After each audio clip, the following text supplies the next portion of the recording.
And now we're all recording. So, like I said, a benchmark in time, you guys. We're at a special place where, like I said, sometimes necessity is such a thing where you got to get some things done. And we're at that place. 25 years. This code program that we're working with, one of them, Tortosoft. It's from 2000. And I think Keys to the Bible is right along there too, if I'm not mistaken. And then, Code Finder is maybe the newer one. But anyway, one of the biggest issues we've had with this class, you guys, is software. And to be really honest, when I think about the years that I've been doing this teaching, and it's been 7 years now that I've been doing this, and we've gone through about 500 plus applicants in that whole time. Not all of them stayed in the course. For the most part, it was a huge turnover, and there are reasons for that. And I've made note of all of those reasons, and we're going to use that in designing what we're about to do, right? Some of those issues were, people couldn't handle the software, the interface. They couldn't. The Hebrew was something that they couldn't get past, right? A number of issues. All of those things are going to be taken into consideration in this endeavor to where we're going to create something that is user friendly and something that potentially you could use your voice. I mean, that we could go that route where we could actually talk to the program, maybe give, voice prompts, voice commands, those kinds of things. That's a possibility. So, I want to go that route tonight. I'm also trying to read your comments here in the chat as well. Feel free to speak up. Don't necessarily have to chat in the text chat. I want everybody to participate. And so if you don't mind, talking on the microphones. I'll get something started right now. Okay. Yeah. Um, I have an issue with the underlying text being King James version. Yeah. Is there some way we can do something, some kind of holy names version? Absolutely. Absolutely, we can. All right. So one of you ladies that are good and organized, take some notes for me because we're going to be moving and I'm not going to be able to do that. Right. So kind of keep notes for us, bullet points and things that we're talking about. And so we'll have a running list of everything. Of course, I am recording. Am I recording? Yeah, you're recording. I am recording. Okay. So that's good too. So we have documentation of everything that we're going to talk about. That is one of the main ones right there. Is, people have issues with the King James. And on the flip side of that, I've had applicants that have had issues about the Hebrew text, wanting to know which one it was. Don't want to use the Masoretic text because the Masoretic text is supposedly the most corrupted, right? And so there's those issues. We will absolutely can take all of those things into consideration, guys. Like I said, literally the sky's the limit on this. The way technology is now, and with AI technology, and I'm talking about the good AI guys, not the ones that's going to take over the world. There are different levels of that stuff, and I know you don't know. Maybe you do. Maybe you went and researched, but there are different levels. We're talking about using the lower ones that will, give us an edge on, accomplishing something that we couldn't normally do, 10, 20 years ago, right? When they first started doing this software. So You posted something about 3D codes. yeah, Can you just elaborate on that a let me little bit? let me go get that and pull that back up because somebody was already working on something, an interactive code program years ago. James sent me this. He found this, and I remember seeing it. I got to go find it. I remember seeing it years ago online where somebody was doing this, but like I said, with the timing, I've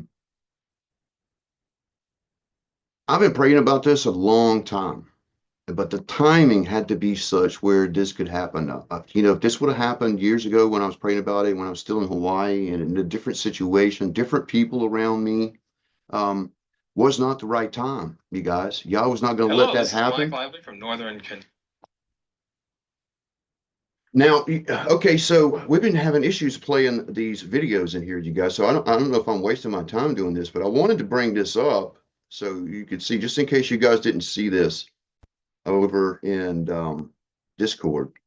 This is what we're talking about. This is a post over there where this guy's got this. I think this is open source, where he was working on a concept, an idea, a presentation where he has a program where he can interact with the cylinder. So we can actually see, remember, okay, so remember early on in this course, we talked about the cylinder where the letters are actually wrapped around a cylinder. We see it 2D, but the algorithm is actually working theoretically in a cylinder, right? So we're looking at a sample area of it. I don't know if can you guys see this?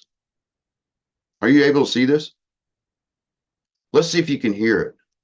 Kentucky University, and today we have one of those just super fun Yep. projects called the Bible Code in Paper Vision 3D. What's so neat about this project is just fun interactive computing and it has some tradition. We're going to do a 3D representation of what's called ELS. That's equidistant letter spacing framework of the Pentateuch. All this code is on Google Code. So let's go to that link right real quick. So here's our Google Code link, code.google.com/p/Bible code. And you can go to downloads and download the entire code. And hopefully in the future, we'll be adding to it as well. Obviously, this is just a representation of the ELS model. We'd have to do a lot more like neural networking and knowledge base to delve further into this area. But it's code that's not out there. I mean, Paper Vision is brand new, and this actually shows you how to switch camera views. So it's a very interesting code base. Let's go ahead and get out of this, and we're going to proceed with the discussion here. If you want to learn more about Paper Vision and how to get started, we have several tutorials on YouTube. Paper Vision 3D, Getting Started in Flex 3. A tutorial set, Paper Vision 3D Second Life Nav System in Flex 3, and also a part 2 of that as well. The Pentateuch itself was written by Moses, and so we pretty much will just search the Torah. There was a paper, famous paper written by Whitson, Rips, and Rosenberg in 1994, which proposed the equal letter spacing model, a very controversial paper. Let's just talk about the model and what it means. They have an equation in the paper. It's n plus d, n plus 2d, and n plus k minus 1 times d, where n is the skip, d is the start, and k is the length. And so you can see an example of this right here, where basically what you're doing is just skipping equal distances and forming words, phrases, which seem to have some meaning. I pulled this off of Wikipedia, so you can take it for what you get. Hebrew religious tradition holds that the text of the Torah was originally given to mankind in a single long string of 304,805 Hebrew characters. The spaces, punctuation, sentence, chapter, and 5-book structure were all added later to form the modern Pentateuch. The word of the Creator was, according to this tradition, delivered to mankind in the form of a single 304,805 letter word. It is in this context that the Torah is uniquely, specifically, and literally considered by the believers to be the Word. Now, from my perspective, the whole Bible code is somewhat questionable. However, Jesus Christ says that not one jot or tittle will pass away until all is fulfilled. So this kind of takes you back a little bit. This rabbi is saying that not just what the meaning is in the context, but the actual way it's structured. Its structure will not pass away. Its structure is important. So there is the possibility that there is a code in the Pentateuch. Pascal, famous mathematician, father of modern computing, says, hey, look, he's absolutely sure the Bible was a cipher of some type. One of the first rules of hermeneutics is that the Bible interprets itself. Key to this 305,000 letter word may be in the book of Daniel. Daniel speaks of a seal that will be broken towards the end of time. The book is shut up, it's locked. So who knows? That key may be in Daniel. Total speculation. Of course, understanding the ELS structure is what we want to do today. Basically, it's just a cylinder of letters, just one long word wrapped around the cylinder. And as I said earlier, fuller computer analysis would have to be done, I think, in knowledge space and using neural networks. Maybe we'll do that in the future. Let's take a look at the program and a brief look at the code. We're in Flex 3 right now, and we're going to go ahead and run the Bible code. And so let's hit the run button.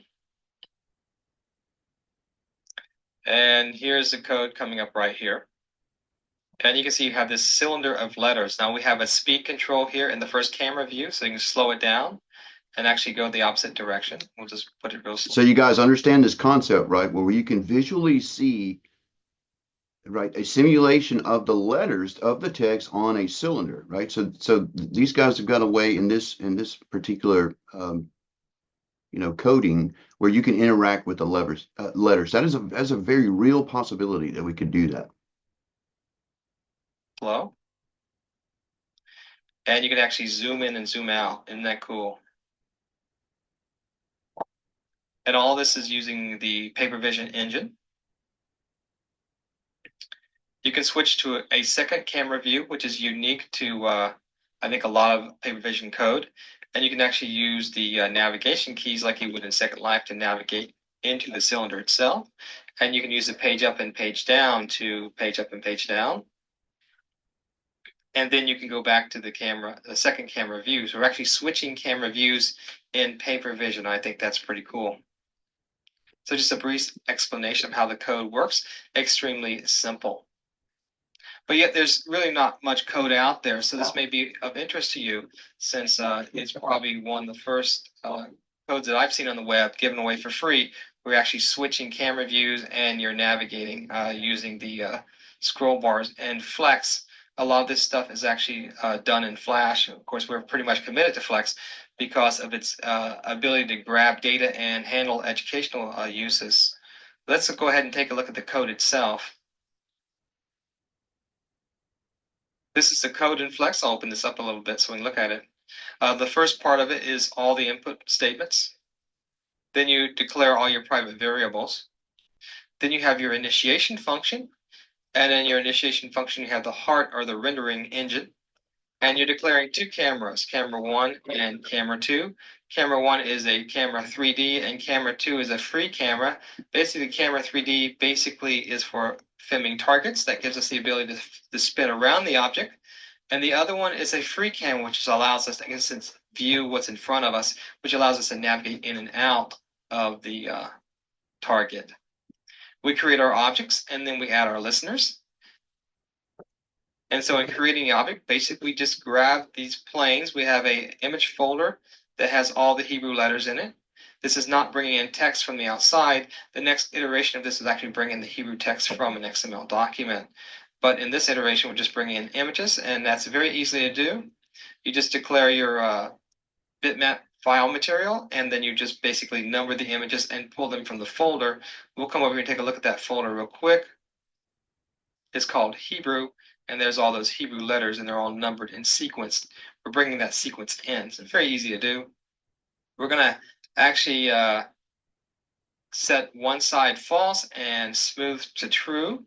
And here's our plane that we're defining. And we're doing a cosine and a sine to get the x and y. And we're just basically jacking up the position, the x, y position as we move forward and generate that spiral. Very easy to do. And we add all that to the scene. The next part is we add our listeners. So we have the render engine, basically that's the film roll that's going to render through the different frames as we watch this thing spin around. And we add the keyboard listeners so we can have the second camera the navigation that we need. Here's our render engine, and here's the first camera. So if which camera is set to true, then we're in the first scenario where basically we're spinning around in a circle and watching from the outside. And if that's set to false by clicking the other icon, then we're in the next scenario where we can actually navigate in and out using that like Second Life navigation system that we've discussed in earlier tutorials. The next part of the code basics is the start camera 1 or start camera 2, and that's setting that Boolean quantity, which camera to true or to false to go to the next camera. Here's our slider functions, which allow us to, on the fly, set the zoom and the spin control. And just below that are our switch case functions for setting the Booleans for the keyboard controls. Below all of that, of course, are the MXML for setting the different containers. The last part of our code is our MXML that gives us all the structures that we have on stage. We have the camera images first, 1 and 2, which we can actually turn into clickable images by just using the click start camera 1 or click start camera 2. We have All right. Enough geeking out. That's basically Chinese to me. The good news is we've got somebody that's partnered with us now that understands all that, right? That is his thing. His Vita, if you will, is impeccable. I'll let him, talk about his credentials and his backgrounds, but he's more than qualified in helping us do this. And I believe Yacht will enable us to do it, you guys. So let's hit it off. I've already seen some really good ideas so far. Margie's typing away over there. I would also like to integrate some of the things from so you guys that are using Code Finder, some of you like the keys. Bring those ideas, what you like about it, what you don't like about it, right? And I know all of them are glitchy in some way. Hopefully, we're going to create something that's not like that. Um, if you move too fast with or try to do too many things at one time on that keys to the Bible, it freezes up really bad. So will TorahSolve. If you try to do too much at one time or sometimes do the wrong thing, it'll just freeze up or it'll completely go away, right? You guys ever had that happen? That's what I'm talking about. Things like that. I have a question. Absolutely. I've only used exclusively the TorahSoft program, Yeah. so I don't know much about the keys and Code Finder. They got good things But about it that I like. do they have an integrated dictionary? Because that's one thing I wish TorahSoft had. Not only that, Keys to the Bible actually has an automatic word finder, which I would love to see that in our program. And by the way, there's going to be some sort of AI integration into it, you guys. I think that is going to be really beneficial for us, especially for those that really don't know how to hit key functions and do things, right?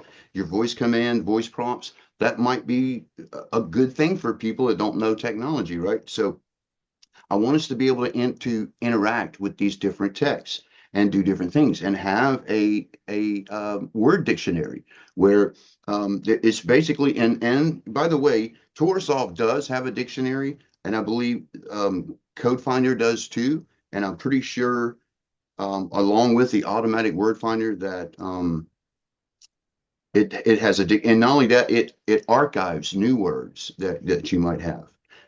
It would be my dream to actually look up a word and click on it and yeah, immediately have a search done. you know what? And it would be really amazing. cool to have it to where like you could hover over a Hebrew word, sort of like a Right. Strong's Concordance, and see the information about that word, how to pronounce it, or whatever, with a prompt that comes up. We're talking about a lot of details here, but Yeah, this like is very hover over the possible. Hebrew text, Yeah, click on a word and see. Yeah. Wow. yeah. Well, one thing that I would like to be able to do is to go from one text to another and compare the different text, right? So right now we're working with 3 different ones. I don't know if you guys know that, and there are some differences in there. And if you recall, the God Code documentary that we watched, you guys, I don't know if you picked up on it, but one of the reasons why Tim Smith and his brother wrote their own code program was they were looking at a particular code, and they wanted a more reliable text, right? So they went from using the Leningrad, which is what we have on TorahSoft, to finding an Aleppo text, right? And he says in that documentary the reason he did this is because there was a discrepancy in the Leningrad. Paul, you wasn't in the class when we did this. This was No, I missed that one. yeah. YouTube would not let me load that up, and I think it's because I had too much of that in here. But let me show you just the clip of the code I'm talking about and show you what I found versus what he found, and you can see a difference there. There is a discrepancy. It does not make the code fall apart, though. That has been a misconception that people will say, well, if any one letter is out of place or is missing a letter, the whole code falls apart. That doesn't happen, actually. You'll have a a structure above wherever the discrepancy is that is pretty solid, and anything below that, there will be a difference, right, between the text, right? Well, we can see evidence of that. Let's take a look what I'm talking about here. So hopefully I won't get dinged on this. I might have to cut this part out if I put this on YouTube. Anyway, this is the part about the code he found on the Ark of the Covenant. And I think what he did with this code was he established the way that Jeremiah was able to get the Ark out of the temple. I don't think it leads to where he thinks the Ark is. I think that's in Jeremiah's grotto. This is, I believe, how he got it out, right? So it's all about this code here. Unlike any he's seen before. A new type of code seemingly directing him to the original biblical text. All right, so take a look at that. That is long anomalies that are side by side, and not only that, it's in a very small area. 3 digits is all it is. 300 and something across. The pure word of God as handed down to Moses. A Bible believed to be hidden in the lost Ark of the Covenant. Let's see. It's the Hebrew phrase meaning the passage to the chamber, the bedrock of the temple. The passage of the chamber, the bedrock ruins is on this side, right? To have these two and then things right side next by to side, it, the same word, ma-kor. this is spring. Spring. It's the exact same spelling of the exact same word, and it gives the location of it being directly over a spring. This is obviously. Then, All right, I don't want to get dinged on playing it too much, but one of them says that that uncovers a protected chamber to conceal the underground passage, and the other says the passage to the chamber in the bedrock of the temple ruins. And it does check out, you guys. It does say that, and we can find it in the Leningrad. He goes on to say in that documentary, if you go and watch it, that you can't find this code in the Leningrad. Well, that's not exactly true. You can find it. It is fractionated, but you can find it, and it is where he says it is. Is at a skip of 635. It is in Second Chronicles, First and Second Chronicles, and this is the vertical anomalies. But you see the last 3 letters and where it happens really early in Second Chronicles, it's out of line. The reason for that is there's a 1-letter discrepancy. There's a letter missing. Somewhere in this text, somewhere below First Chronicles down into the early part of Second Chronicles, there's a discrepancy. There's 1 letter missing. And we can see that with this one code. Everybody follow what I'm saying? Yeah, and that kind of ties into something that I would like to add to the idea. And that is the ability to reorder some of the chapters in different books, like Daniel being out of order and Ezekiel being out of order. Very good point. Very good point. What he's talking about, you guys, in different parts of the world, particularly different synagogues, because it was Jews that kept the Tanakh, okay? In different areas, they may have, listen, we were talking about scrolls, not one book, okay? Everybody understand that? There was an understood order of the first 5 books, but the rest of it wasn't in any particular, chronological order or anything like that. They had a generalized order. And then there was a point where they weren't all unified in the text that they had. Some had text that others didn't, right?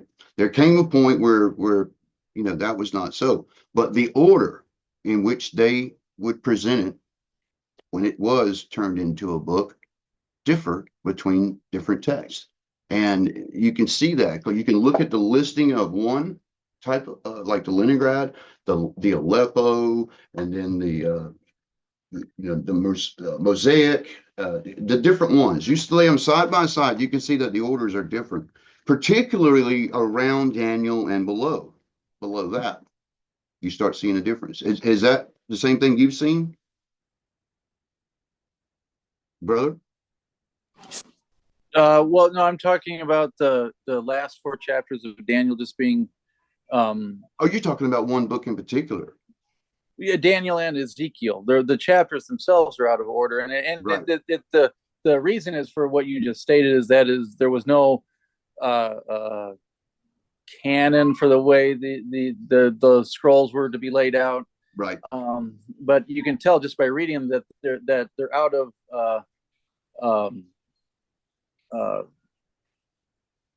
what's the word? I just lost the word. Chronological order. They're out of chronological order. Right. And so I think that it would be interesting to see if that opens things up in terms of the codes that are produced. We discovered really quickly, especially when we had a group of people that could get together like this. I think it was Tiny Chat back in those days, where we could kind of cross-reference things. And we did that one day. We looked at the order of the books, and particularly Keys to the Bible and Torah, and could see there was 2 different texts that we're using. And the difference is only at a certain point. So there's a certain point down lower in the text, and when I mean the chronological order of the text is where the difference is. And sometimes it was a flipping of a book or something like that. There have been times where I could not find a particular code that somebody else did that had a different program, and this would bother me because I would type in exactly the letters that they had, right? Well, then, that's when we realized that at certain points in the different orders of the text, and I mean all of them, there are differences. There are consistencies, and then there are differences after a certain point. Does that make sense? Yeah, that does make sense. But the thing is, they all still contain codes. It's not like the code falls apart down, and my mustache is tickling my nose, you guys. I need to trim it. It's not like they fall apart with the differences. They actually create new codes. So it's almost like, it's the opposite of what you would expect to happen. And that's been one of the biggest arguments with the critics is, there are differences between the texts. Which one do you look at? Well, they're all holds codes. And we've tested that, you guys. So I would like to have the ability to, look at those different texts. Just like in Code Finder, you can choose different files. You could look at the Greek. You can look at Revelation. Now you could look at the Peshitta, right? We can look at the New Testament and Revelation in the Aramaic, right? So that's something we could integrate into this as well. I haven't had the opportunity to dive into the New Testament because it's on one particular code program that I don't have.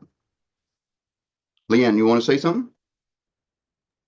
Yes, I put a few notes down of what I like about programs, about the different ones. Yeah. Which I wish we could, include all of them together. My favorite thing about TorahSoft is the tile screen where you can see the scripture and the code together. Yeah, that's an absolute must. We are definitely going to have to, because that's my favorite part of TorahSoft. As you could look at each one at the same time with split screen, right? Right.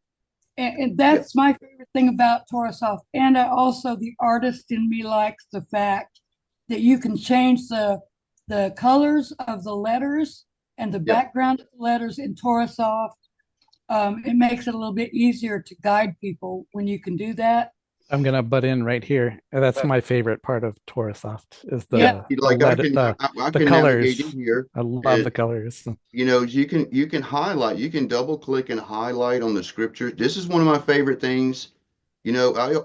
Things like this I use as markings in marginal markings to remind me of something, right? And so I'll do little things like this. So I like that option is to be able to interact with the text and highlight and unhighlight and all that kind of things. And the same thing, you can change all this too. You've seen Chris Ray and Scott they have a black background. You can do that. You can make this as dark as you want, as light as you want. You know, it comes when it's just on the baseline, it's all white. Everything is white. But what I learned at looking at this particular program over many years is that'll burn your eyes. You'll start having bad headaches and things like that with your eyes because it's just too bright. So I toned it down by choosing this one, you know, choosing the background.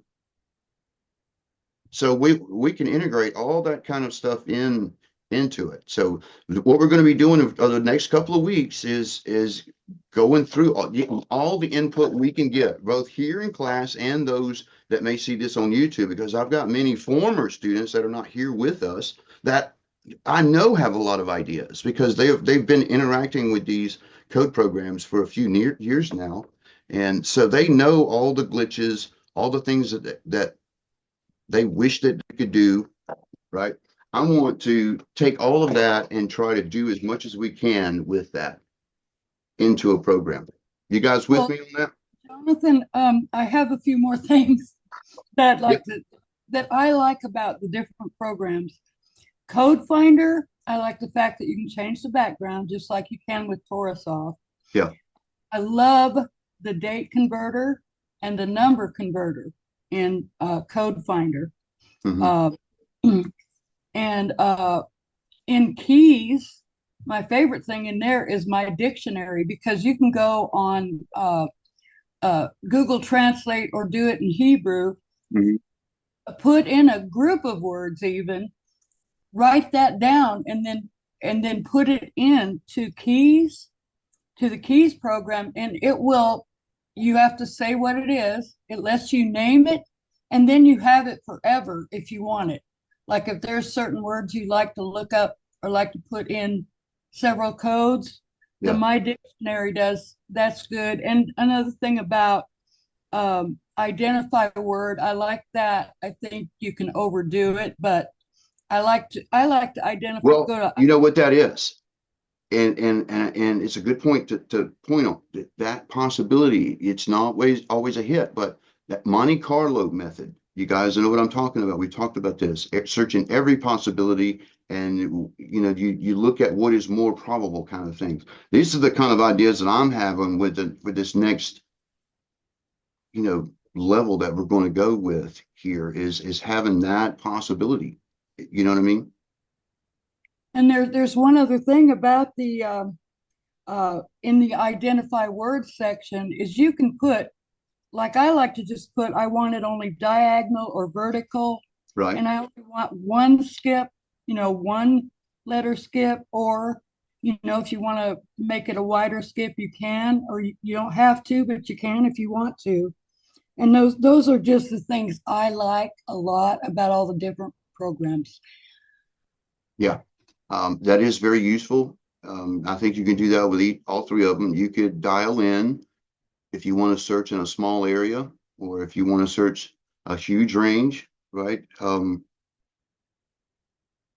these are great ideas, and I want to see that in whatever comes of this. So, anything else, you guys? The Book of Jubilees, she's asking. You know what? That's a possibility. I think if we could find something in the Hebrew. Yeah, if we were able to identify and take out the additions to it that are known, because there are known additions to it that make it unreliable. Right. If we could isolate those and independently search without those being included, I think that might benefit the understanding of the book. I agree. And I think that's the key to one of the reasons why the Bible codes exist in the first place, you guys, is the Bible interprets itself.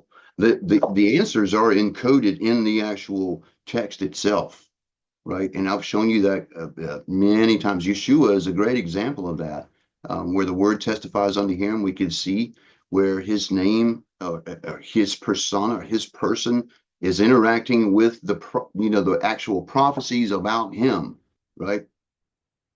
Also, any other subject where, when I looked at the two witnesses, and that was one of the first things I searched out, you guys, was the two witnesses. I actually found the code, where you see in, I think it's Zechariah 4, where it talks about the two olive trees, right?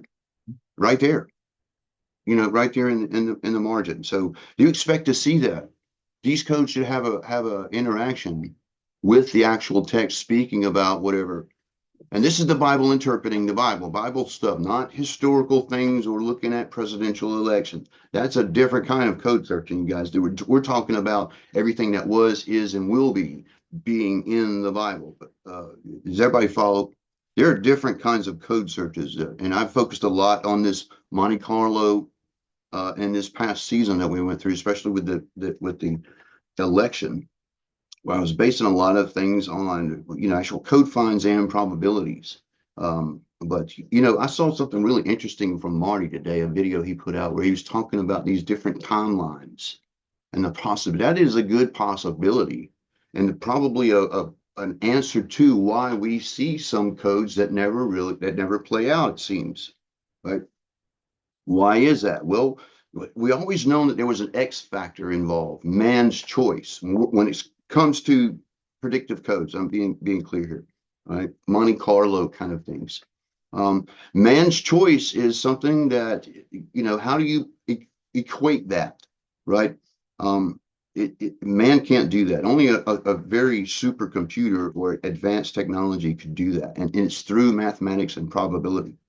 I was speaking before with you guys about the TV show Numbers, right? And it's based on that concept where one of the brothers is helping the police detective brother solve crimes using mathematics. It's a very fascinating TV show. If you ever guys are in any of that kind of stuff, it's fascinating.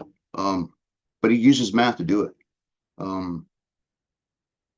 I think we're at a time now where technology and computer chips. I don't know if you guys been following anything with NVIDIA and some of the technologies that we're coming into, but we're at the precipice of some really great things. And I think it would behoove us to be proactive and actually utilize some things to our advantage, particularly in the Bible code field, because nobody else is going to do it, you guys. Anybody else that I've tried to approach to obtain, like, for instance, Tim Smith, the guy from God Code, he and his brother took the time to write their own code program just to solve a problem they work on. They're not really interested in, sharing their work and their time and their effort and their resources with, somebody don't know, whatever. People don't take you serious. So we have to be proactive and do it ourselves. And so that's why I believe Yah has made this timing the right time right now. Did you saw Martin's code? We might watch that. It's only 10 minutes long, and it's pretty interesting, and I think it brings a really good question to the table about the different timelines that we could possibly be on, right? But also, what does one letter do? Right? Does that make the whole thing unreliable? I think that's what his premise was to the God Code. He wanted a more untouched version of the Bible to search, no errors kind of thing. Maybe there's something to that. I don't know. You think it could be problematic? It's a possibility. I know after a certain area, that's very probable as possible, but everything that's intact above that, I think we're okay. So using different text, different languages, the Greek, the Aramaic, the Hebrew.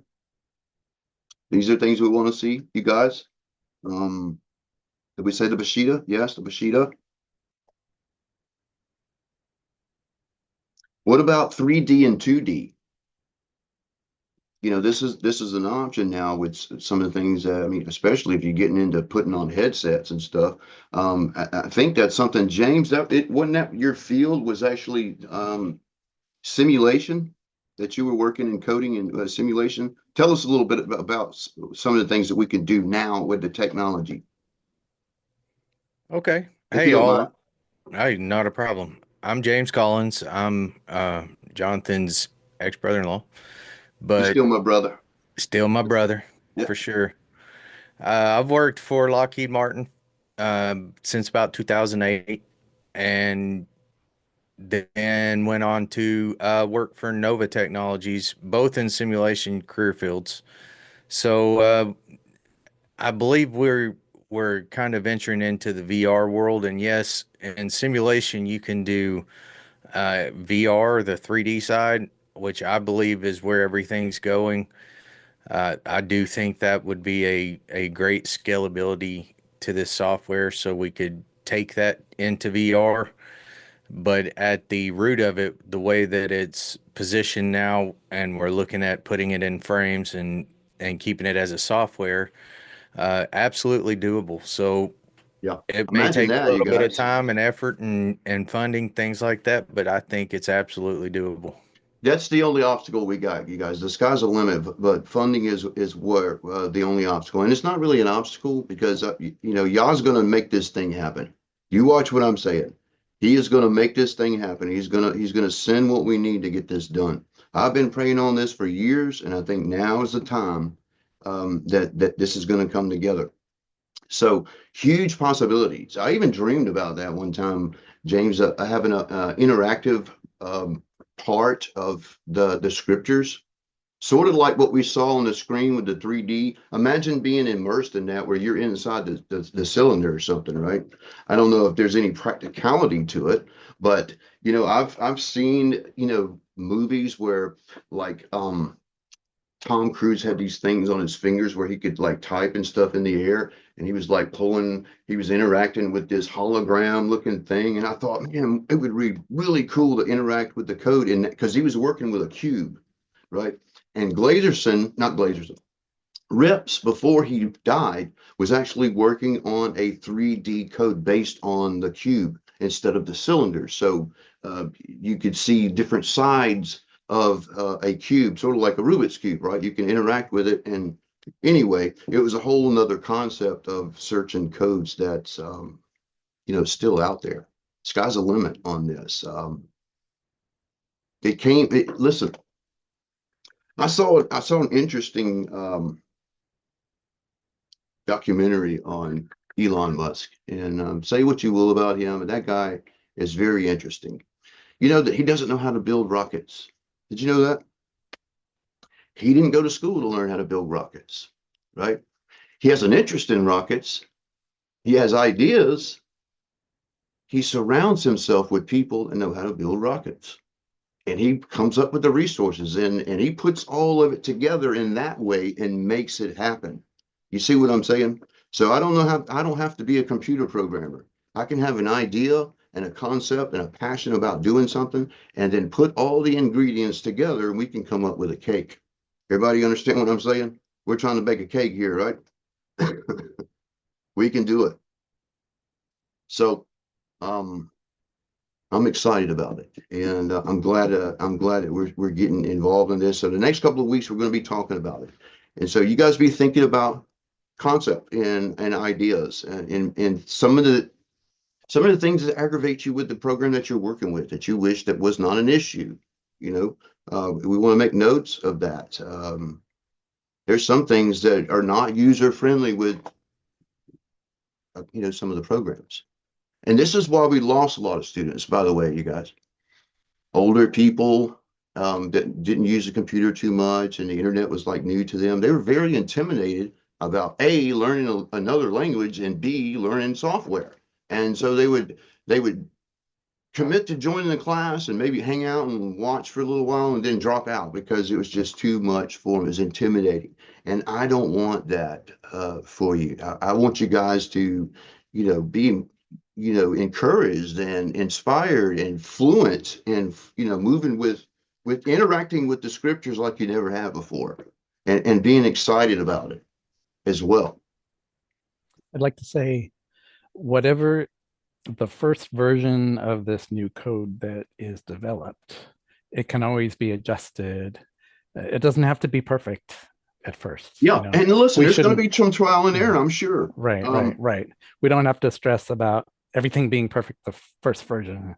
Right, Right. absolutely. And I think that's part of the process that we'll go through that. We'll do some beta testing and kind of give it a test run and stuff, And when you're building a race car and stuff, it's not perfect the first time around, man. You might have a wobble in the frame. You got to figure out what's going on, get that thing tightened up, right?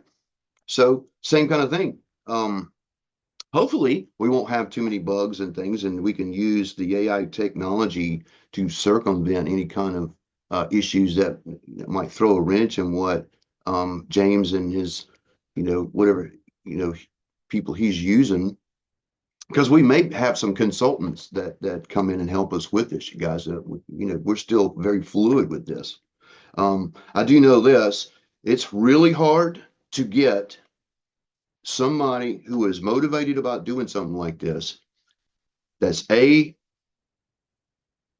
has any passion about the Bible, and B, knows what you're talking about as far as Bible codes. Most code programmers and guys out there are doing their thing, and they're working for corporations, and they're building, cash registers and, ATM machines and stuff like that. This is not up their alley. All right. So the elements to come together that are perfect are just so, right. You got to have somebody that believes in what they're doing to do something like this. And I wouldn't trust it with anybody, say like an atheist or somebody that I don't know who they are. They could be a Satanist. You wouldn't want them to be involved in doing something like this, because who knows where the devil could go with that. Everybody understand?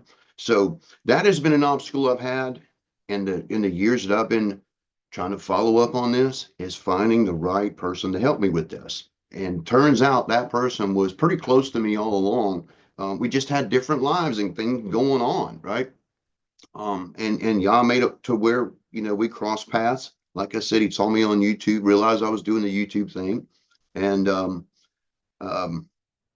yeah. Other than that, it's been a hard go at trying to find, first of all, people that believe in Bible codes, that are into computers and stuff. Most of those people are very mathematical and logic reasoning kind of people, and a high majority of them are not believers in the Creator. As hard as that might seem to believe, there's a lot of atheists out there, and they kind of look at you really crazy when you tell them what you want to do. So you had a concern about that, Michelle? Go ahead, sister. What was you saying? Yes, I did have a concern about that, because making sure you get the right people. Yeah. Help with the program like this. I feel really good about this because James has been my family for 20 plus years. And even though he's married to another lady now, we've remained friends, and he's still even friends with my sister. It's not like a hostile thing or anything like that. He's a really great guy, you guys. He's raised 3 kids. He's a successful entrepreneur. He's built a business, and taught himself how to play the guitar. He's a smart dude. He's one of the smartest guys I know, to be honest. Yeah. Mm-hmm.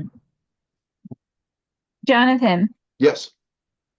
You said that it's going to be in English. Yeah, there will be an English element to it. Yeah. Okay. Wonderful. What book, like the New Testament, Mm-hmm. you would use the King James, or what version would you use? Well, see, we were just talking about that earlier, right? Probably before you came in, because some people have an issue with, King James only. There's almost cultish, right? And it's not actually the best. It's not actually the best one out there. With elements like Bible Hub and things like that, something like that would be ideal. To incorporate whatever version. That people wanted to. Oh, this is my favorite, and that is possible, and that's what we're talking about, is having it to where you can interact with those texts. You can kind of pull them out, maybe even by voice command. Imagine if you guys, what I'm talking about with interacting, like Tony Stark and Jarvis, right? Imagine saying, Moshe, pull up the Aleppo Codex for me. Let me see Jeremiah, right, or something like that. That might be a possibility. Right. Imagine being able to interact with voice prompts. Oh, Couldn't The that be? reason I was asking, Jonathan, is because there's a New Testament out. It was written by his name is Ivan Patton, and Yeah. he was in I think he was the 19th and 18th or 19th. He was a mathematical genius. He lived in Russia and he got kicked out, and he was an Yeah. atheist, and he came to the United States. Did you know about him? He It's wrote his name he sounds familiar. Yeah, he rewrote the New Testament because one day he realized that it was a mathematical formula. So he took all the numerical, like if a Hebrew name had a certain numeric number, he would look for the English word that equaled the numerical value of the Hebrew word. And he rewrote the New Testament that way. Yeah, And interesting. I have his New Testament, and when I go to something, I always go to that. And when I'm looking through Scripture, because all what he did was rewrite it to the Hebrew numerical code, Interesting. That's and fascinating. that would be really cool to be able to use because he has it exactly like the Hebrew and numbers. Yeah. So that would I'll be send you. I think I have a copy of it somewhere. I can. You can get it online and have it on your computer, okay. and you can look at it. Okay. Very good. Also, we're going to be using James in some other things as well. As far as hosting a website with our school on there when we get back online on school. I've been holding off on that with bringing up a web page, you guys, because the we were talking about before we started recording about the spiritual warfare and the hacking and all the messing around online and just the stuff I've had to go through. Um, I haven't put it up, and first of all, I feel kind of vulnerable. Um, the last time I did that, it was used against me, right? So we're going to use James in that regard, as far as like servers and things like that. When we go back up, he's going to host us. He's going to watch my back as far as me getting hacked and stuff like that, with like real time monitoring of my computer, that kind of stuff. So before we started recording, I was telling everybody about the little things that's been going on, and I don't want to get into too deep on it, but just little things that's irritated me, um, where somebody's been like signing me out of my accounts and things like that. And anyways, it's been ongoing, and I need somebody who knows how to watch your back on online, because I've had to learn through, not knowing, you guys. The number of times I've been hacked and computers destroyed. I got one computer right now that's locked that I can't open up right now. I got to go take it in and get them to unlock it. It's got the blue screen thing on it. It doesn't even come on anymore. But that particular one got hacked a couple of times. So I don't know what's going on with it. This one right here's got some issues with it. I don't trust it as far as I wouldn't do any like crypto stuff on this right here, because, if I had any financial stuff going on, somebody I'm sure would know what to do, right? So I feel a little vulnerable in that sense. So I haven't wanted to put out the web page and things like that, and that is all going to change here.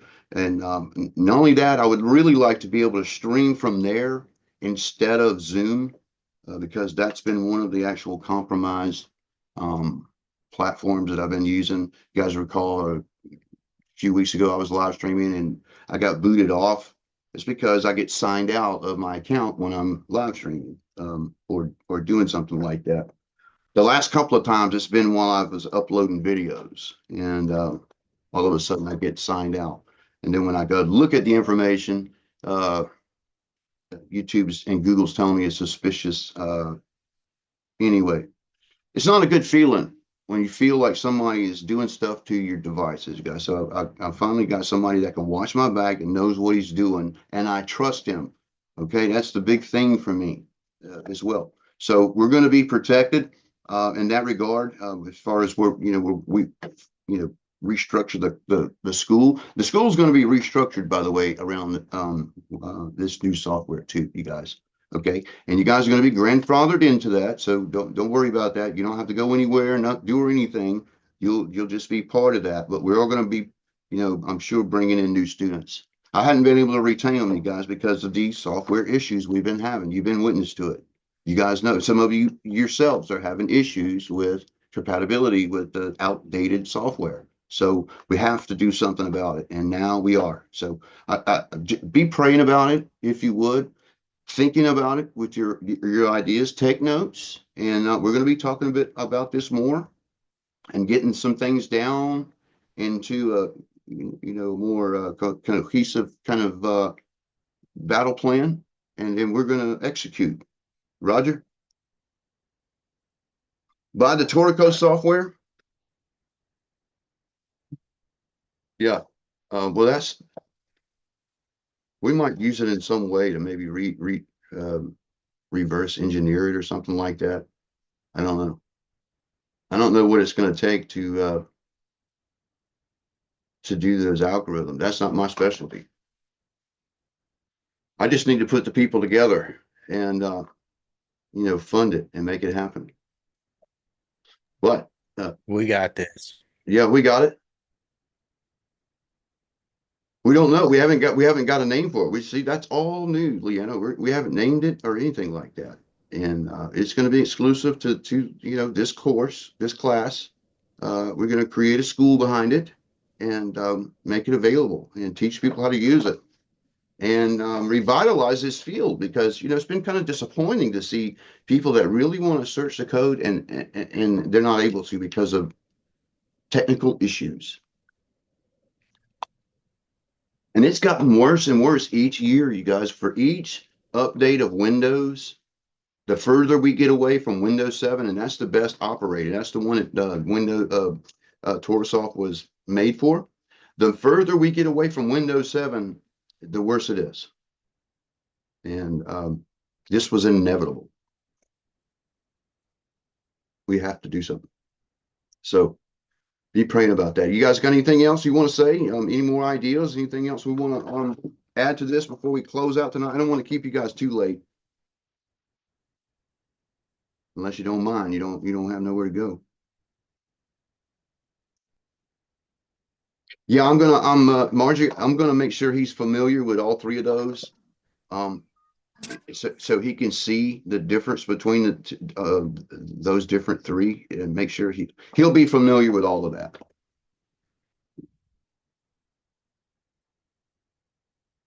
Was you going to say something, Jeremy? Yeah, if we want to take a look at Marty's video, that'd be good to talk. Hey, you're right. I meant to look at that with you guys because he said something that was really interesting, guys, about the. Hang on. I love Brother Martin, and he's a good guy.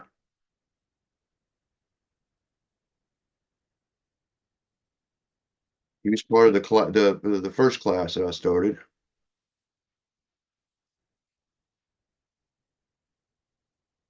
Yeah, see, my computer's running slow.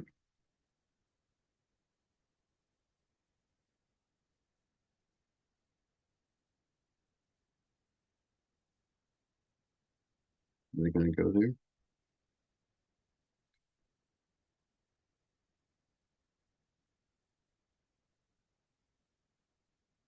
Okay, I got it.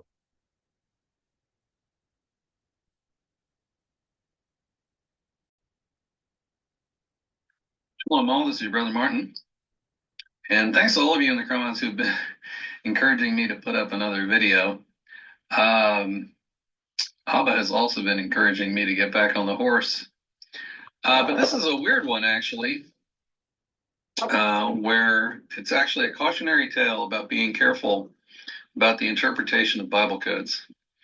I'm calling this the assassination that didn't happen. Of course, it talks about our well-known DJT. And it's a bit of a story. And I was trying to figure out, because it's a little weird for me, to put up an example like this. So I'll just get to it and hopefully it'll make sense. And I have to tell you the circumstances that caused me to actually do the work that I'm presenting here as this artwork encoded in a 3,000-year-old set of books. So with that said, literally the day before the Super Bowl, the Holy Spirit, through Ruach HaKodesh, said, find the tables on the assassination of DJT at the Super Bowl. The day before the Super Bowl. I said, oh, okay. And I got on it. Of course, I found plenty. This is going to be at the Superdome in New Orleans. I'm a longtime Eagles fan, so that's neither here nor there. But there's lots of tables, right? This would be a significant event. So the date of the event, the year, and for those of you who think we're in 5785 because of the Jewish calendar, no, not yet.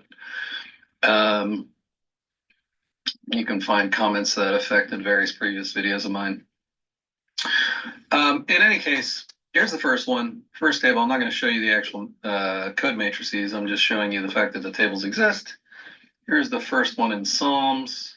It's earlier in the book of Psalms, chapters 18 through 22. Here's another one in First Chronicles. As you can see, all of the terms, name, first name, last name, the year, the date,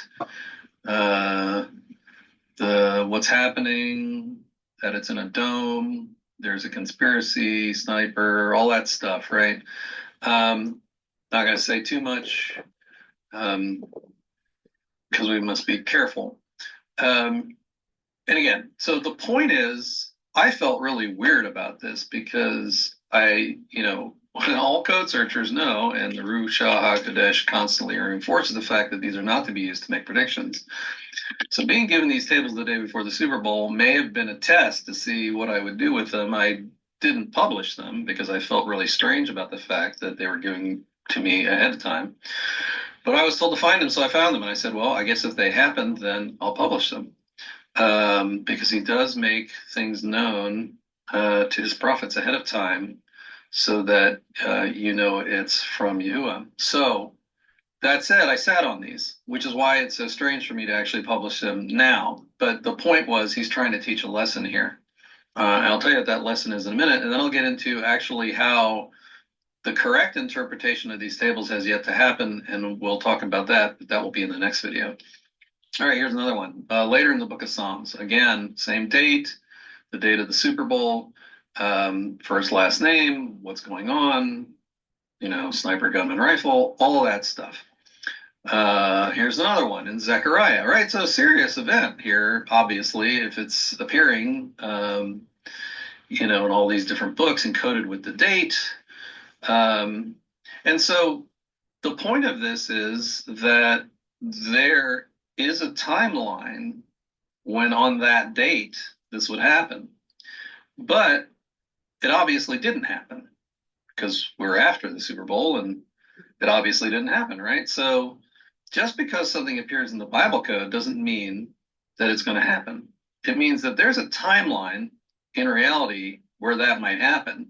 The only question is, are we on that timeline? If you recall, I posted a set of code tables where on a different timeline, I died in an airport fire in Denver. So obviously I'm still here, so that timeline didn't happen. So the point is that the Bible itself is a supernatural 4D book. There are multiple timelines encoded in it, and I'm showing you why it's very important to carefully interpret what you find so that you don't put out false information and get labeled a false prophet. All right, another one. Here's another one in Daniel, right? Very significant chapters, Daniel 7 and 8, about, again, first, last name, the date of the Super Bowl, all of the other terms, right? In fact, for this one, because it's in such a significant place, I will show you the matrix to it. And you can see, first name here, right here is the access term. I didn't annotate it because, this didn't actually happen, so I'm not going to bother with all that. You can see a couple things in the plain text, skip of 1, appointed time of the end here, in Persian here, and then the action verb here is actually sort of winds all throughout this table.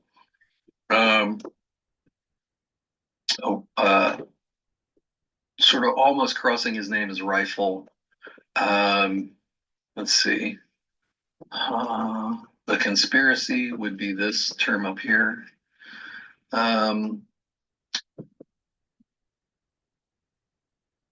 Trump actually crosses his first name. So, some interesting structure. This event had a dome with a sniper, all of that. So, again, you would think, finding this the day before the Super Bowl, that you're sitting on some big fat information. Maybe it's a test of that. So, well, it's specific. A dome is in there, but is it really the Superdome? So I decided to pivot the table and put in the word for Super Bowl. And again, in a very significant spot in the last books of Isaiah, it comes up with, on that date of the Super Bowl, with the access term Super Bowl, is a conspiracy to assassinate using a rifle sniper.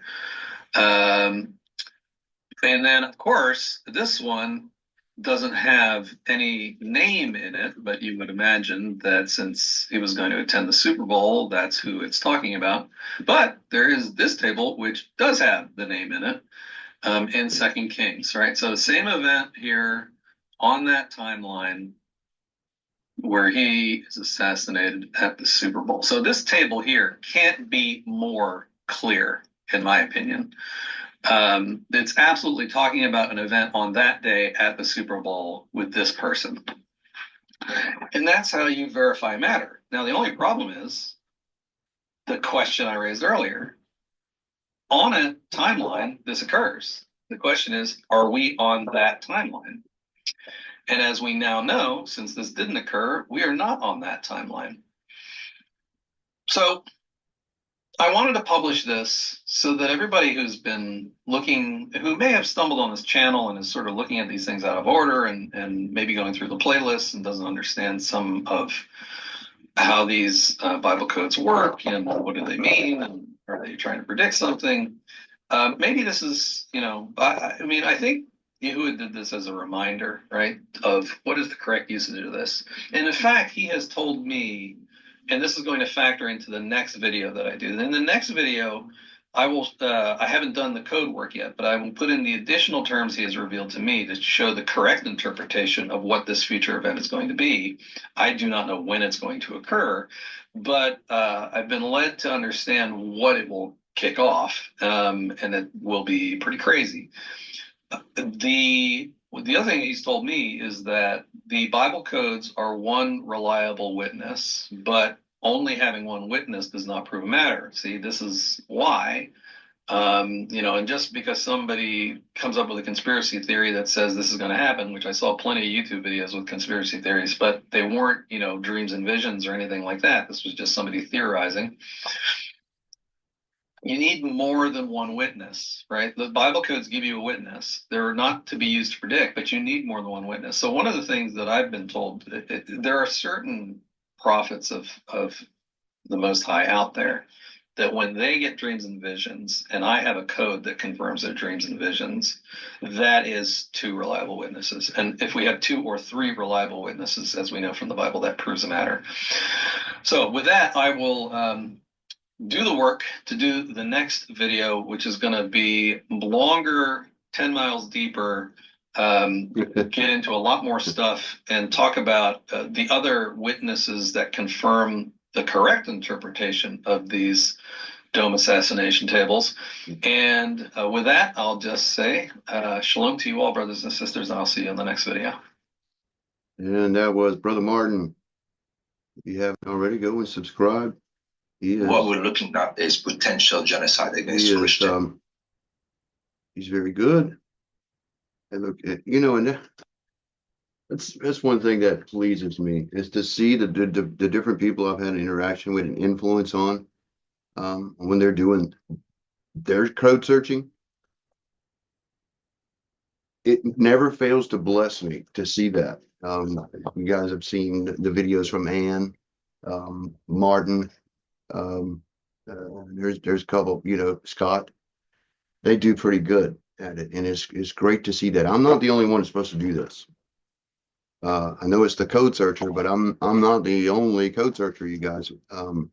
I do think it's a noble thing to do. We see in Proverbs where it's an honor for Yah to hide a matter. It's an honor for kings to search it out. And by the way, that's the same word in both uses of that. He hid these things for a reason. He didn't hide it from us. He hid it for us. He hid it from the enemy. So he sealed things up in his word. It's the craziest thing, I know, right? But he did that. It's like he hid information in your DNA. And did you know his name is literally in your DNA? It literally is.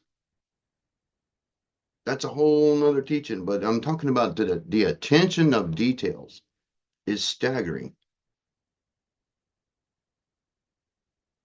It is. That he would have the forethought, first of all, that everything that was, is, and will be is encoded there. That means me and you and all the details. With all the personal codes that I've done, and by the way, that's still an ongoing thing, and hopefully this new software will help us in that endeavor. But we can see with all those codes, you guys, that they're all unique, and they all have these special attributes of each one of them, where amazing things are seen in that. We all, just what the word says, that he knows every hair on your head and he knows when a sparrow falls. That kind of detail is staggering, right? So he hid these codes for a reason, and that was for his children to find them in the end times. I think he preserved it there as a witness. Certainly not to predict the future. And I hope I didn't give you guys that impression with some of the codes I was putting out with the election. I'm sure there was some that took it that way. What I was trying to prove there was something I've been studying for a long time, which is this concept of Monte Carlo. We just talked about that. That concept is an algorithm that searches all possibilities, in computer terms, simultaneously, and then gives you the feedback of which is the more probable thing that is going to happen. Does that make sense? Right? So let's say, for instance, if we go to a new pope, right, we are going to be, or they will be choosing the new pope from a pool of about 70 people. Okay, so you could have these 70 possibilities. Well, that can also be divided down into subgroups, right? And a mathematical equation could be formulated to predict who would be the more likely candidate. Everybody understand what I'm talking about? Mathematics can do this, okay? These kind of things are what I would really like to see integrated in what we're going to do with this code program, is have something that is along that lines, that we can see the probability of something, right? So if we do see these codes that are on the timeline, we can better determine whether it's something that's likely or not likely, or probable or not probable, and we can look at the raw numbers, because there's a way to look at it on the code finder, and each of them, for each code you can see the readout on it, where it will talk about probability. Probabilities can be deceptive, right? With that, you need more data points, I think, is key. And that's why, when he was talking about having witnesses, I like to look for more than one table on any given subject, right? So if we're looking at who might be picked for Pope, right, you want to do as many data points as you can, many different ways of looking at that to determine that. If it is possible to determine the end from the beginning. And I don't mean to use it like a crystal ball. That's not what I'm talking about, you guys. It works as an ephod, first of all. Okay, so it is a functionable thing that the Father's incorporated into His Word that we can interact with. Does that make sense? And I hope it don't sound weird or you know, like some kind of crazy talk or anything, but I really believe that, right? Sometimes you could see the rabbi in his access term is a question that he asks. Who is the Messiah? Asking a question, right? Just like you would do with an ephod. And so you would get that matrix because that sequence of letter is like a combination lock that just unlocked this cylinder that we're now looking at text that are not normally together, meaning line to line to line could be chapters and verses that span great distances or short distances. Everybody follow? Right? So each one of these codes that you find is like a combination lock that has to be unlocked. And you have to type in the correct sequence of letters. And you have to have a foreknowledge of that, right? Of what to look for. They call this priori, right? Priori and post priori. Whole nother thing that we could go into. That's a lot of Barry Rothman teaching over there. Anyway, you find these tables. Sometimes they're very unique, sometimes not so, right?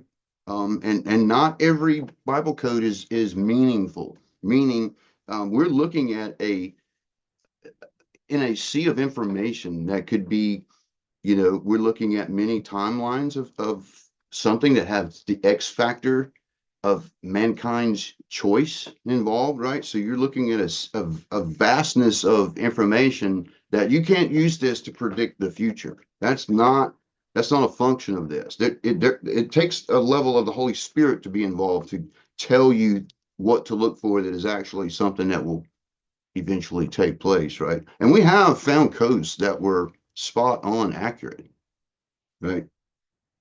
You miss it one time, everybody forgets about those times, you guys, but I can name a dozen right offhand of where the codes were spot on. And notice I said codes, not Jonathan, right? The codes have been right more than I've been wrong. And when I say that, I mean by the interpretation of what I found in the codes. The codes genuinely are correct and right and proper, right? It's what we read into it. How do we read it? What are we, you know, interpreting out of it? Just like we would interpret the letters from the ephod, the function of the high priest with the ephod. Those letters are reflected onto the wall, and the high priest is reading the letters. He's interpreting what he sees. Everybody follow the connection of the ephod and that concept? Priori and post priori.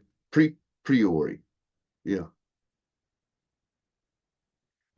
Priori is before an event and post priori is after the event. That is correct. So finding something before it happens, right? Or finding something after it happens, like the assassination of JFK. This would be post priori. It's an event that's already taken place. Does everybody follow? So there's different ways of searching out things. Not everything is a predictive code. It can be, potentially, but not every one of them is. Does everybody follow? We have to, he's right, we have to be very careful with that.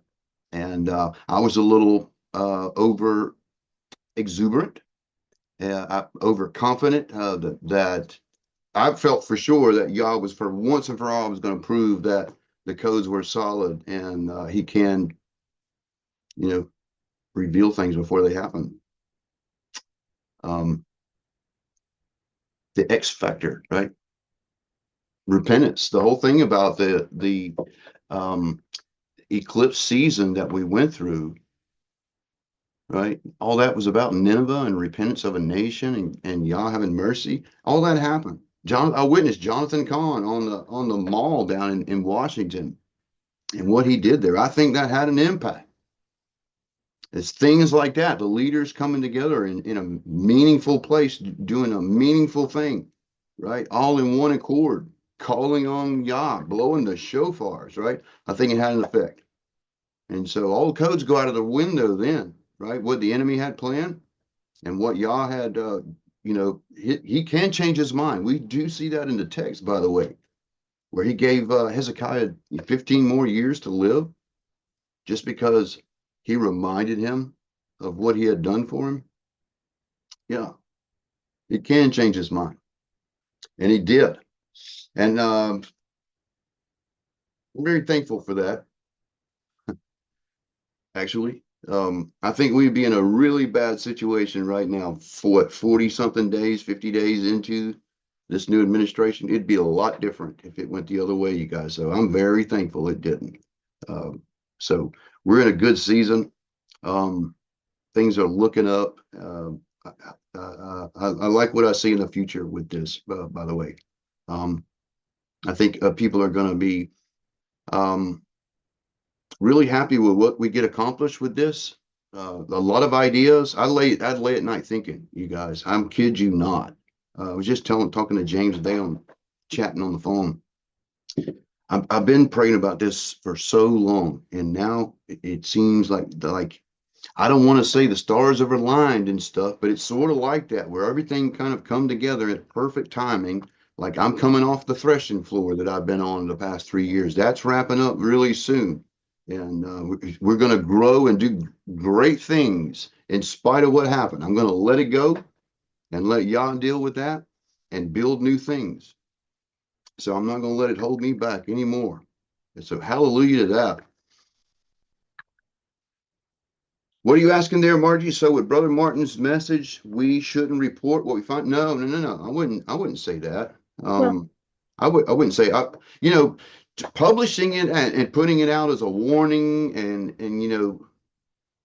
there's a fine line. We can be a watchman and say, hey, here's a possibility. We might want to take a look at this. May want to pay attention to this. Not saying this is going to happen, but this is an interesting code, right? And be a little more diplomatic with it. I was being really dogmatic with some of the codes, and even dare I say arrogant in some cases. And what happens when you do that? Yah humbles you, right? So we got to be careful with it. And I shouldn't have been so bold with some of the things I was saying. Interesting codes.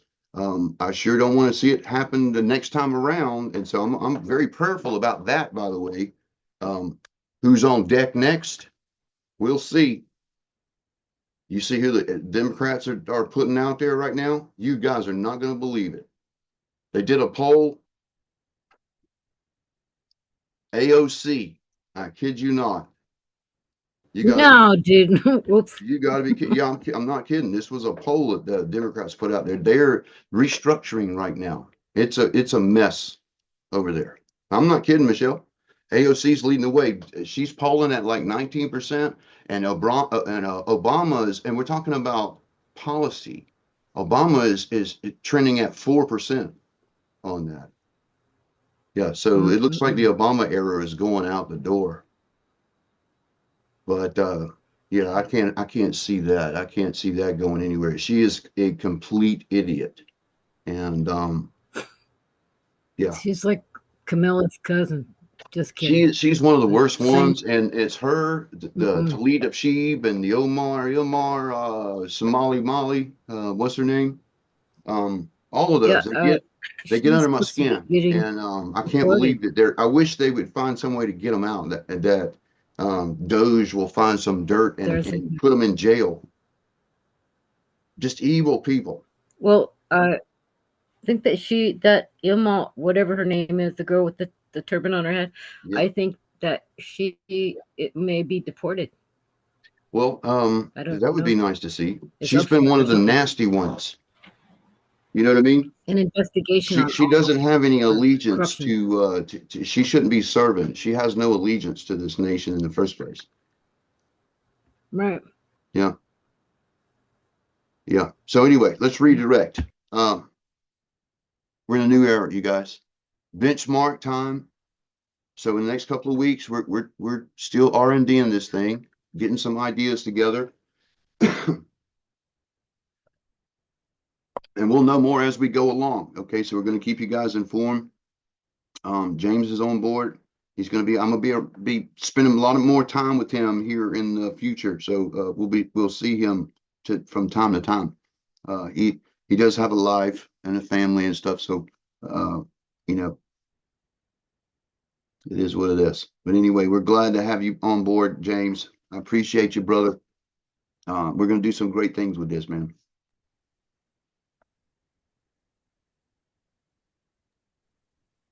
Did Is he anyone muted? mention?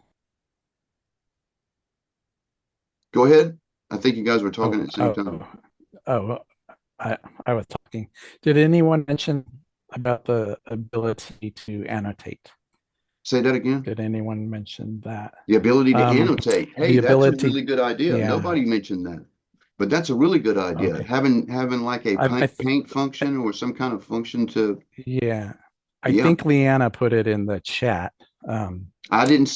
You know, when I'm talking, I have it where I can't see the chat, and I don't know how you talk and read at the same time sometimes. It's hard. That's when you guys see me stop. It's me.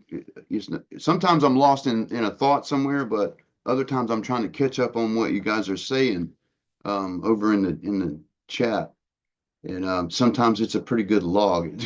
It goes a ways, but we'll make note of that. Make sure we got that down. That's a great idea, by the way. Yeah, I see her now. I see where she says it. Yeah. And be able to automatically mark with lines. Yeah.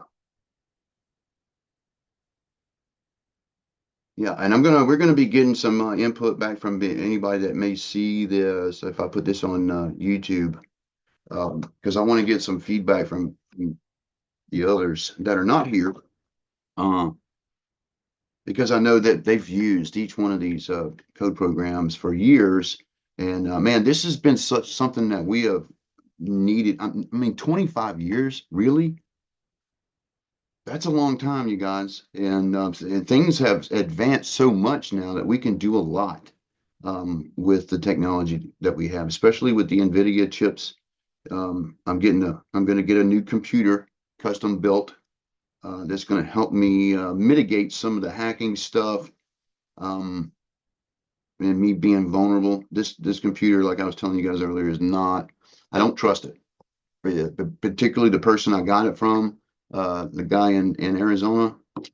Yeah, so I don't trust it, and so I want to get off of it and get to something more secure. Linux, you know, he does. I think he does work with stuff like Linux, and I think that's what he uses. I'm not sure. He might have walked away from the computer. You guys.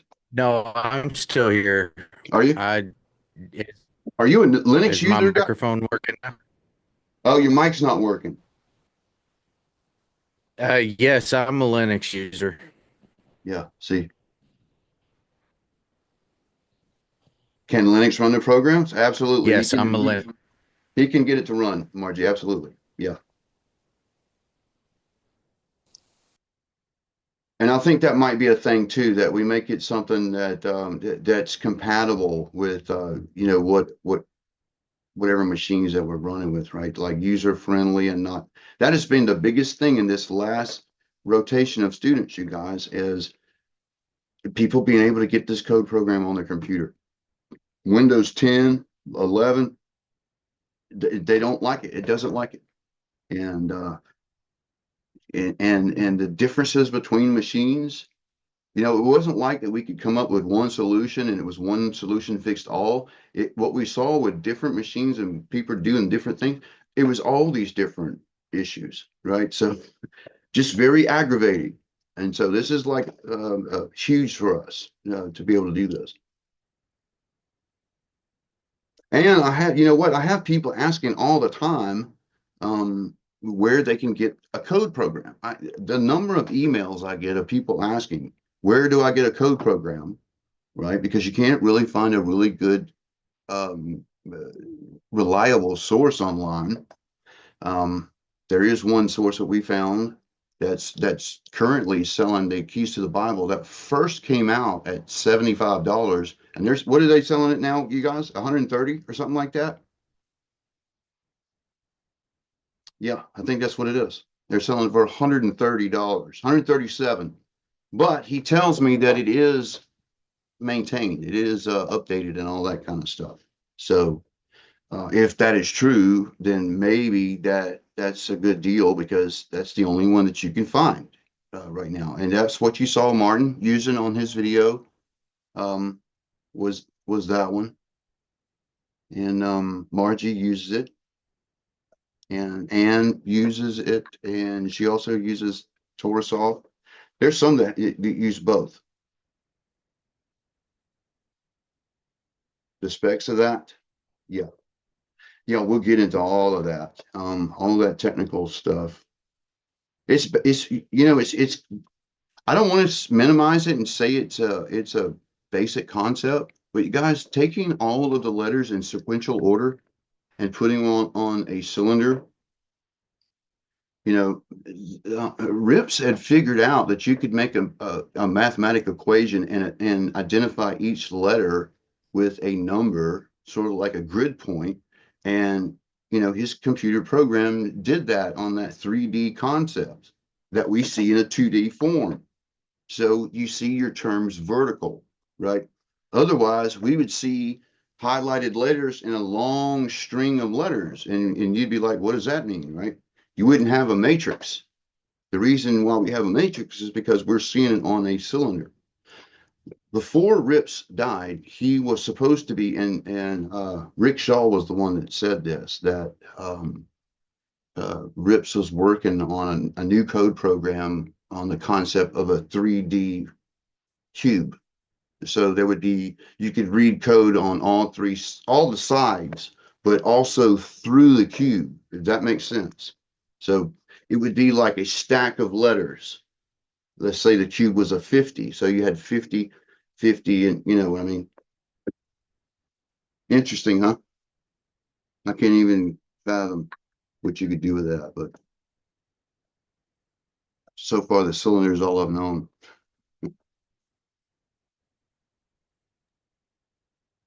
It would be cool if we had a 3D element of this. Question. Yes. Go ahead. If you had a 3D program, if a person had a 3D program, curious, yeah, would it help you be able to differentiate between layers? Because we're coming up with layers right now quite a bit, yeah. Margie and Paul. Yeah. Interesting question, right? So there's going to be a realm of exploration to this, right? So we'll have to figure those things out. 3D pictures, there was a channel, I don't know if it's still around, but where they did pictographs. So it would be interesting to see if there are any kind of forms that are made. See, that's what I'm doing. Arizona. Now, I guess. Little things. Yeah, little things like that. I didn't mean to. Sorry about that. You're good. Pushed a button and I became. That was probably innocent right there. Because I got a lot of things open on my computer. Anyway, did you guys see we also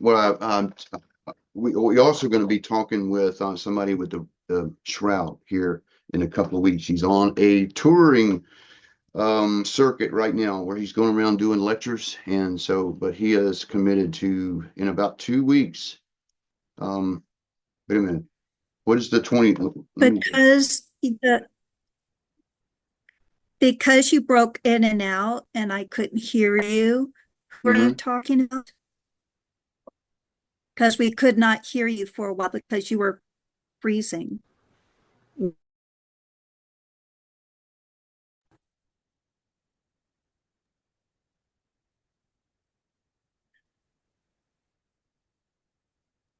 I keep dropping out.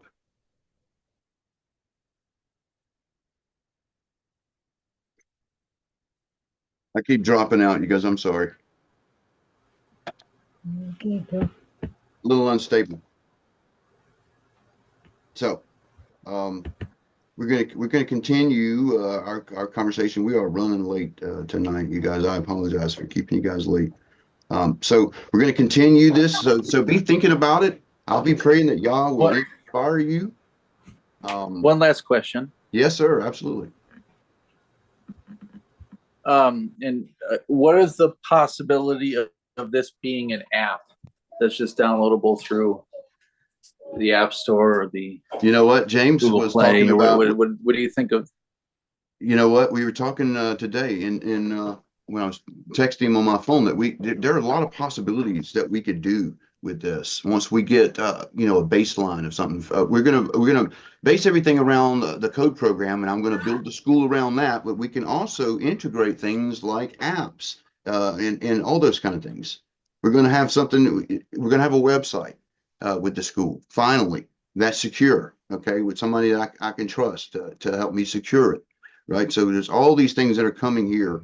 And hopefully this year we'll get all this done.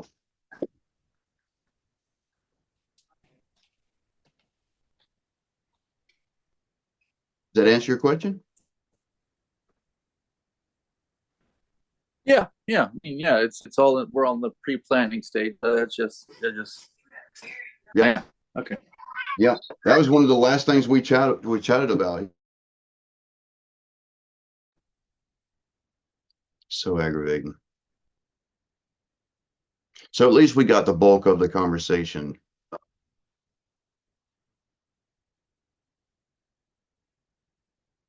A hard copy? Okay. Yeah, we'll talk about that. That's probably very possible that we could do that, or even some kind of drive.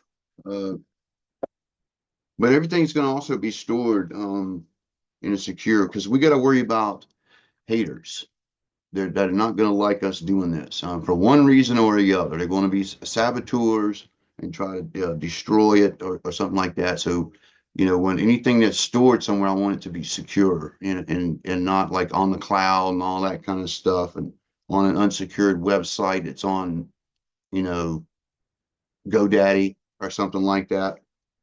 I've been there and done that, and it's not fun when you get hacked and all your stuff gets messed up and you steal your web page. And I've had it all happen to me. I've been locked out of my web page, the whole thing. So we're not going to have that no more. This is going to be good.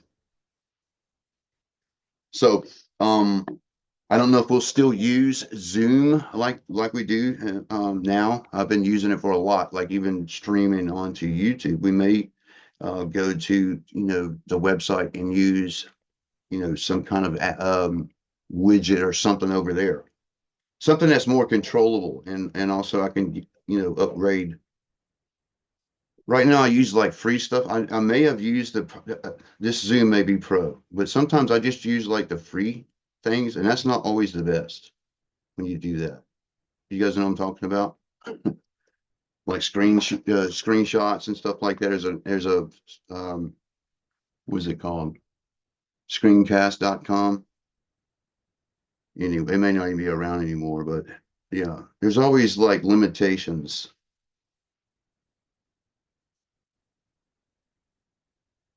I think so too, Michelle. It's reliable. I don't have to worry. Like for instance, my friend Lewis, who was hosting all my codes from many years ago in a PDF form, his website got hacked. And now if you go to it, you get a warning that there might be malicious material there. You get all kinds, you can't navigate it. It's weird. So I have to go back on the Wayback Machine to find anything on it, right? I don't want that to happen.